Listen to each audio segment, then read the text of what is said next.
तराइन का युद्ध भारत के इतिहास में महत्वपूर्ण स्थान रखता है।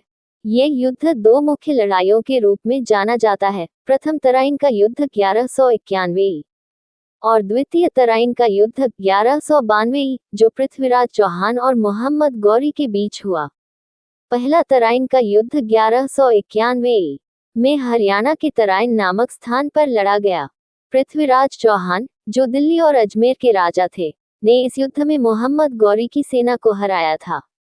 गौरी ने एक बड़े सैनिक दल के साथ हमला किया था, लेकिन चौहान की सेना ने वीरता से लड़ते हुए गौरी को परास्त किया और गौरी को पीछे हटने पर मजबूर कर दिया। इस जीत से पृथ्वीराज चौहान की प्रतिष्ठा और अधिक बढ़ गई। द्वितीय तराइन का युद्ध 1192। हालांकि मोहम्मद गौरी ने अपनी हार से सीख ली और एक साल बाद 1192 में फिर से तराइन के मैदान में युद्ध के लिए लौट आया। इस बार गौरी ने अपनी सेना को और संगठित किया और युद्ध की अच्छी तैयारी की। द्वितीय तराइन का युद्ध पृथ्वीराज चौहान के लिए निर्णायक सिद्ध हुआ।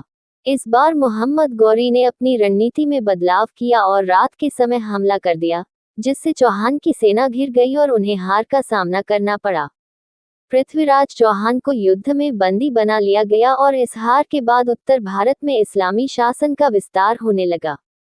तराइन का तीसरा युद्ध जनवरी 1216, जिसमें दिल्ली सल्तनत के मामलुक राजा इल्तुतमिश ने पूर्व गौरी सेनापति ताजुद्दीन यिल्दिज को पराजित कर उसे बंदी बना लिया।